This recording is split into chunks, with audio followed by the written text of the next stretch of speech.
నమస్తే, మన ఛానల్ కి స్వాగతం. మనం ఇవాళ రోజుల్లో చూసుకున్నట్టయితే మనం చాలా వెల్ డెవలప్డ్ టెక్నాలజీలో ఉన్నాం, చాలా వెల్ డెవలప్డ్ జనరేషన్ లో ఉన్నాం. ఇంకా ఈ కంప్యూటర్ ప్రపంచంలో కూడా మీ అందరూ నరదృష్టి నరఘోషని బిలీవ్ చేస్తున్నారా? నేనైతే ఖచ్చితంగా బిలీవ్ చేస్తానండి.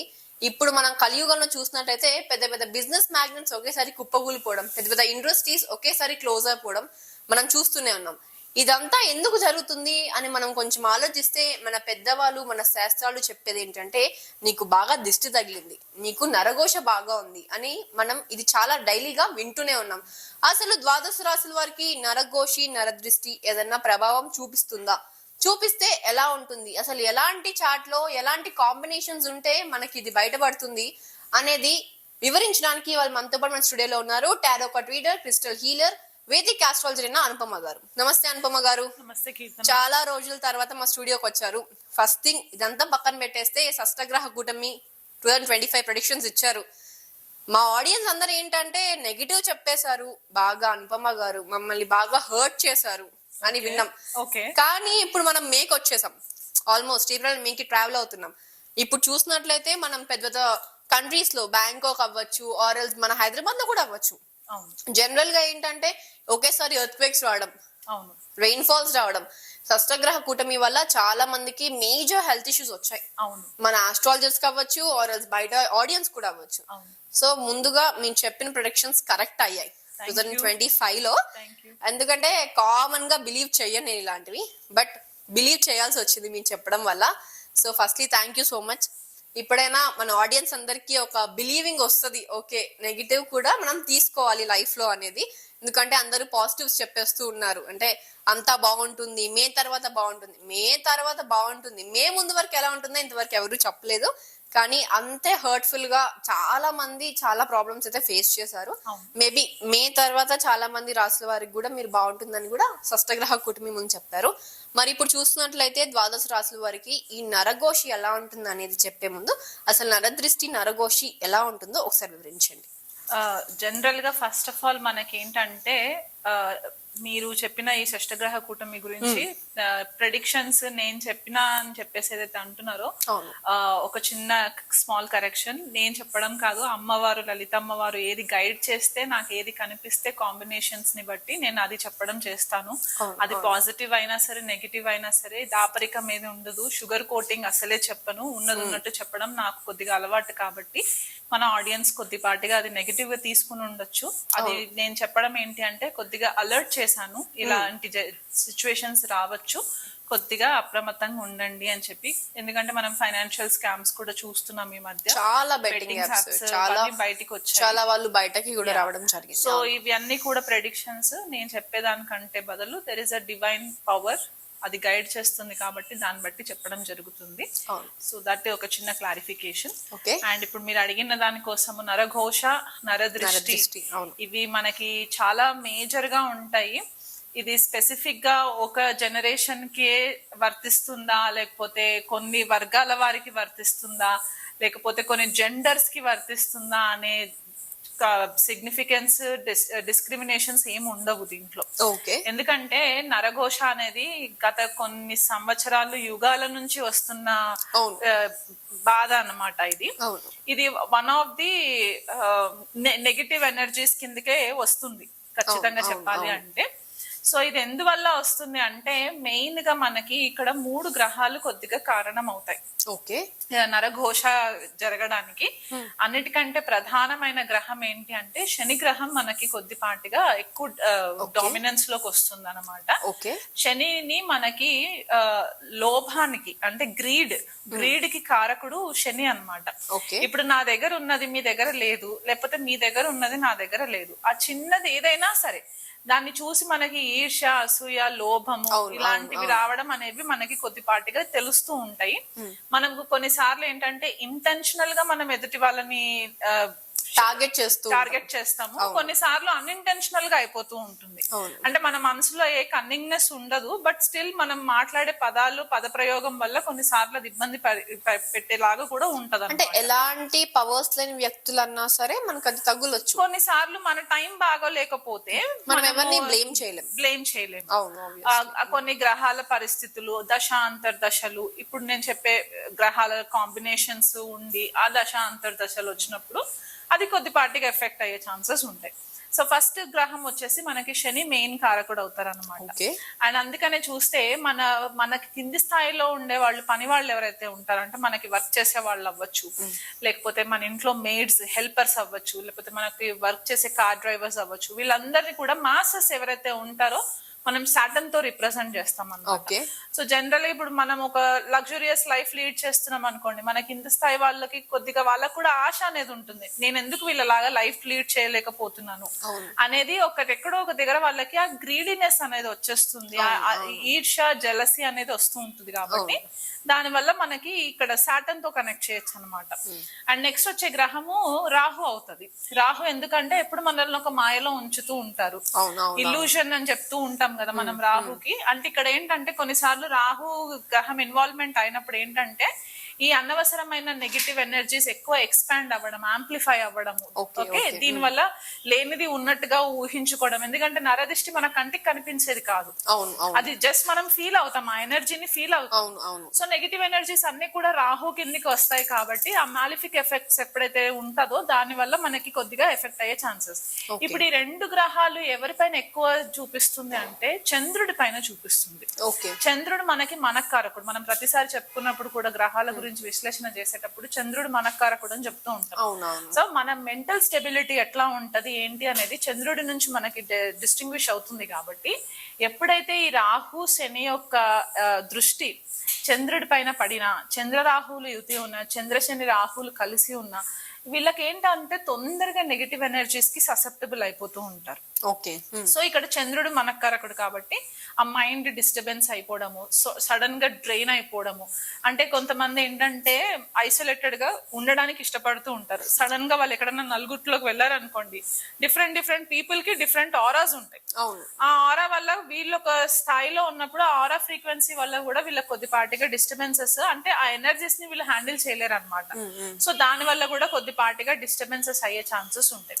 సో అందుకే మనము జనరల్ గా ఏం చెప్తూ ఉంటామంటే నెగిటివ్ ఎనర్జీస్ నుంచి మనకి అది కాంబినేషన్స్ ఉన్నా లేకపోయినా కొన్నిసార్లు ఏమవుతుందంటే మనకి తెలీదు, మనకి నెగిటివ్ ఎనర్జీస్ ఎఫెక్ట్ అవుతున్నాయా లేదా అనేది తెలీదు. కొంతమందికి ఏంటంటే ఇమ్మీడియట్ గా చూపిస్తుంది, కొంతమందికి 2 days తర్వాత చూపిస్తుంది, కొంతమందికి 1 week తర్వాత చూపిస్తుంది. మనము ఎవరి వల్ల నరఘోష తగిలింది అని మనం చెప్పడానికి కూడా లేదు కదా.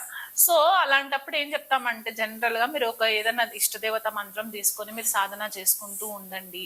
దాన్ని బట్టి మీకు కొద్దిగా ఆరా పెరుగుతూ ఉంటుంది, మీ ఫ్రీక్వెన్సీ చేంజ్ అవుతుంటుంది. మీరు ఫ్రీక్వెన్సీ చేంజ్ అయినప్పుడు మీకంటూ లైకబుల్, అంటే మీ ఫ్రీక్వెన్సీ లెవెల్లో ఉన్న వాళ్ళతోటి మీకు పరిచయాలు ఏర్పడడం, వాళ్ళతోటి ట్రావెల్ చేయడం, ఇలా జరుగుతున్నప్పుడు ఏంటంటే మీకు టాక్సిక్, మనకి ఎవరైతే టాక్సిక్ ఉంటారో, మనల్ని చూస్తే ఈర్షపడే వాళ్ళు ఉంటారో, వాళ్ళందరూ కట్ అయిపోతూ ఉంటారు అనమాట. సో ఇలా మనము చూసుకోవాలి.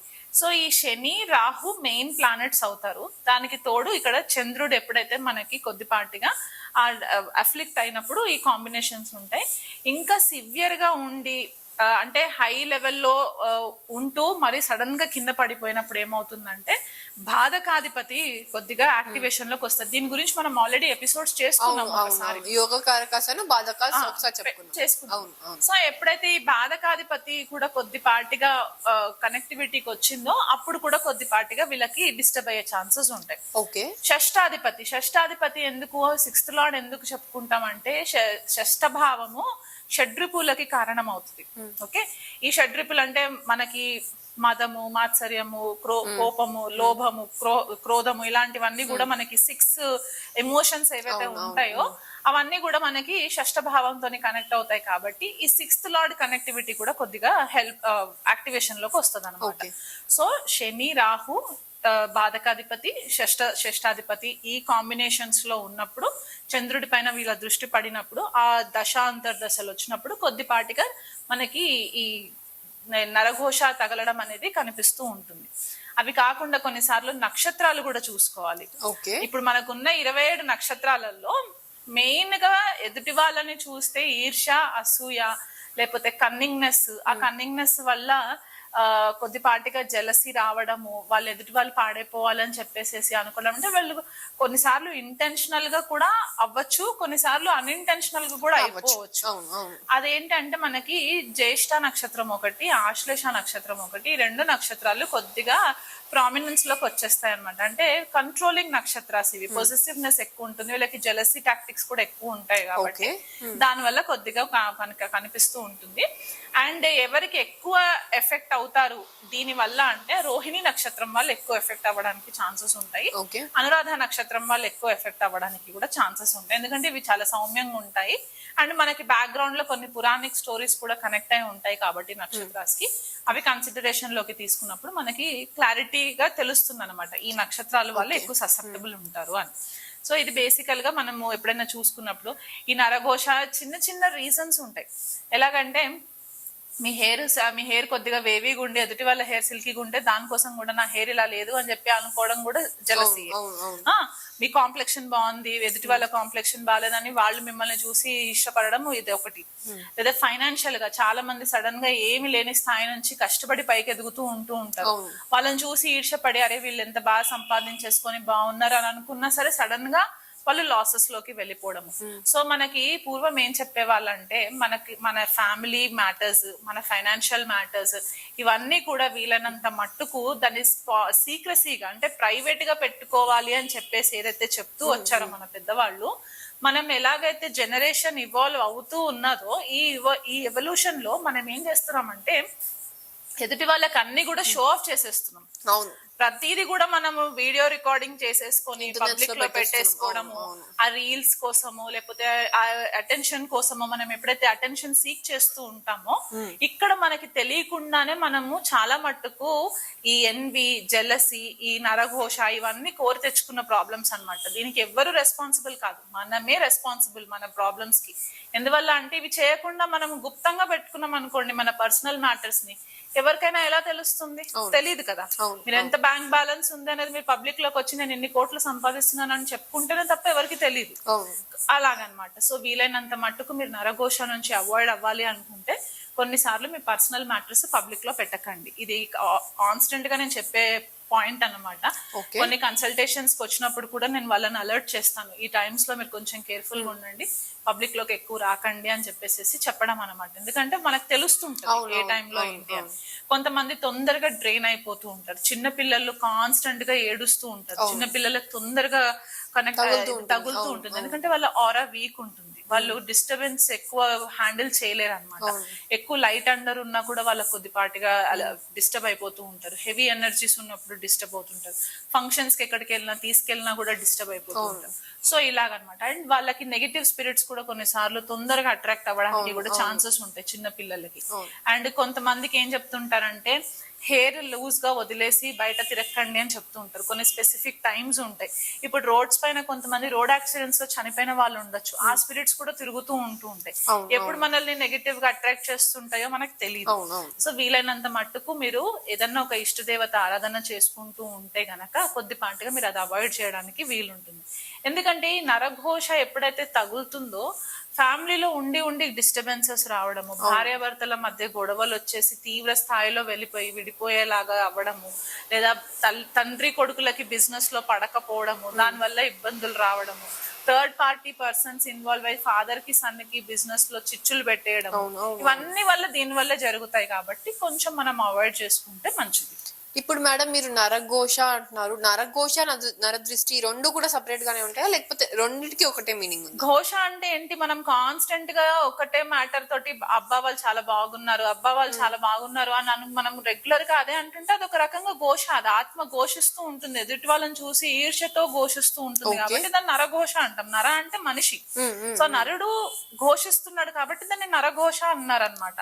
నరదృష్టి అంటే ఏంటి అంటే నరుడు చూసే దృష్టి, ఆ దృష్టి చూపు, ఆ చూపు ఎలా ఉంది, ఆ చూపు బాగుందా లేకపోతే చెడిపోవాలని కోరుకుంటుందా, ఇలాగనమాట.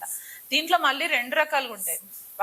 అది వాగ్బాధ అని ఒకటి ఉంటుంది, లేదా దృష్టి బాధ. దృష్టి బాధ అంటే చూపు బాధ, చూపు వల్ల వచ్చే బాధ. వాక్ బాధ అంటే మాట వల్ల వచ్చే బాధ.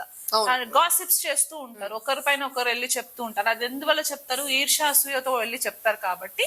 ఇలా సెపరేటివ్ గా టర్మినాలజీ ఒకటే, కాకపోతే దాన్ని మీనింగ్స్ ఇలా ఉంటాయి అన్నమాట, కొంచెం డిఫరెంట్ గా ఉంటాయి. ఓకే, మరి చూస్తారు కదా నరదృష్టి నరఘోష ఎలా ఉంటుందో మేడం ఇప్పుడే చెప్పారు. మరి ఇప్పుడు మీ రాశి ఎలా ఉండబోతుందో తెలుసుకుందాం. మేడం, ఇప్పుడు కన్యా రాశి వారికి ఈ నరదృష్టి నరఘోష ఎలాంటి కాంబినేషన్స్ ఉండడం వల్ల తొందరగా వాళ్ళకి అట్రాక్ట్ అవుతుందో ఒకసారి వివరించండి. కన్యా రాశి వాళ్ళకి చంద్రుడు లాభాధిపతి అవుతారు. ఓకే. అండ్ శనికి వచ్చేసరికి పంచమ షష్టాధిపతులు అవుతారు. సో ఈ చంద్రశనుల యొక్క పరస్పర దృష్టి పడిన, ఈ భావాలలో పడిన, పంచమంలో కానీ షష్టంలో కానీ అష్టమంలో కానీ లేదా వ్యయంలో కానీ పడినప్పుడు, కొన్నిసార్లు లగ్నంలో పడినా కూడా జనరల్ గా చంద్రుడు కన్యా లగ్నంలోనే ఉంటే రాశి ప్రకారంగా చూసుకున్నా కూడా వీళ్ళకి తల్లి తరఫున వాళ్ళ నుంచి కొద్దిపాటిగా ఇబ్బందులు వచ్చే ఛాన్సెస్ ఉంటాయి. తల్లితోటి కొద్దిగా ప్రారంధ కర్మ ఉండడం వల్ల తల్లి కూడా కొద్దిగా నరఘోషకి ప్రాబ్లమ్స్ ఫేస్ చేసే వాళ్ళలాగా ఉండడము, ఒక క్లారిటీ లేకపోవడము, ఆలోచన విధానంలో కొద్దిపాటిగా ఇబ్బందికరంగా ఉండడము. ఎందువల్ల అంటే ఈ చంద్రుడు శనితో కలిసి పంచమంలో ఉన్నా కూడా కొద్దిపాటిగా డిస్టర్బెన్సెస్ అవ్వడము. కన్యా లగ్నం అయితే చంద్రరాశి వేరే అవుతుంది. ఓకే. ఒకవేళ చంద్రుడు కన్యలో ఉంటే మాత్రము కన్యరాశినే అవుతుంది. కాబట్టి ఆ రకంగా మనం చూసుకోవాలన్నమాట. అండ్ రాహు యొక్క వీక్షణ పడిన దీంతో కూడా కొద్దిపాటిగా ఓవర్ గా ప్రాక్టికల్ అయిపోయి, కొన్నిసార్లు ఏంటంటే వీళ్ళు మాట్లాడే మాట కొద్దిగా స్ట్రైట్ ఫార్వర్డ్ గా వచ్చేయడం వల్ల ఎదుటి వాళ్ళ మనసు గాయపరిచేలాగా వీళ్ళ మాటలు ఉండడము. ఎందుకంటే కన్యా రాశి వాళ్ళు జనరల్ గా క్రిటిసిజం ఎక్కువ చేస్తూ ఉంటారు. సో క్రిటిక్ లాగా ఉంటారు అనమాట. సో ఎదుటి వాళ్ళు ఏదన్నా మంచి చేయబోతున్నా కూడా వీళ్ళు వాళ్ళని హేళన చేసి మాట్లాడేసరికి ఎదుటి వాళ్ళకి మానసికంగా కొద్దిగా ఇబ్బంది పడి వీళ్ళ పైన కొద్దిగా నెగిటివిటీ ప్రచారాలు చేయడము, గాసిప్స్ చేయడము, ఇలా అనవసరంగా కోరి ప్రాబ్లమ్స్ తెచ్చుకోవడం అనేది మనకి కన్యా రాశి కన్యా లగ్నం వాళ్ళల్లో కనిపిస్తూ ఉంటుంది. దానివల్ల మనశ్శాంతి కోల్పోతూ ఉంటారు. కాబట్టి వీళ్ళు రెగ్యులర్ గా ఏం చేసుకోవచ్చు అంటే, ఈ స్పెసిఫిక్ గా ఈ ప్రాబ్లమ్స్ వీళ్ళకి భూ సంబంధితమైన ప్రాబ్లమ్స్ రావడము, లేకపోతే తల్లికి సంబంధితమైన ప్రాబ్లమ్స్, హెల్త్ తొందరగా డ్రైన్ అయిపోవడము, హెల్త్ పరంగా కొద్దిపాటిగా చికాకులు రావడము, స్కిన్ ఇన్ఫెక్షన్స్ రావడము, ఇలాంటివి కూడా. అంటే నరఘోష వల్ల స్కిన్ ఇన్ఫెక్షన్స్ కూడా రావచ్చు అని కొంతమంది అనుకోవచ్చు. కొన్నిసార్లు మనకి one of the many reasons అయ్యే ఛాన్సెస్ ఉంటాయి. కాబట్టి వీలైనంత మట్టుకు వీళ్ళు ఎవరిని పడితే వాళ్ళని, ఏది పడితే అది అనకుండా ఉన్నట్లయితే గనక ఈ ప్రాబ్లమ్స్ లో నుంచి బయటపడడానికి ఉంటుంది. బట్ అదర్వైజ్ వీళ్ళకి తీవ్ర స్థాయిలో గనక ఇబ్బందికరంగా ఉంటుంది అని అనుకుంటే గనక రెగ్యులర్ గా వీళ్ళు విష్ణు సహస్రనామ పారాయణం చేసుకోవడం. ఎందుకంటే కన్యరాశికి బుధుడు అధిపతి అవుతారు కాబట్టి విష్ణు సహస్రనామము పారాయణం చేసుకోవడము, and at the same time గణపతికి ఆరాధన చేసుకోవడము రెగ్యులర్ గా, ఈ విఘ్నాలు తొలగడానికి. ఎందుకంటే కన్యరాశి స్వతహాగా ప్రారంధ కర్మ సంబంధించిన రాశిగా చెప్తూ ఉంటాం కాబట్టి విఘ్నాలు, ఆబ్స్టికల్స్ తొలగడానికి వినాయకుడికి చేసుకోవడము, అండ్ రెగ్యులర్ గా హనుమాన్ చాలీసా పారాయణం చేసుకున్నట్లయితే గనక వీళ్ళకి మంచి రిజల్ట్స్ వస్తాయి. ఓకే.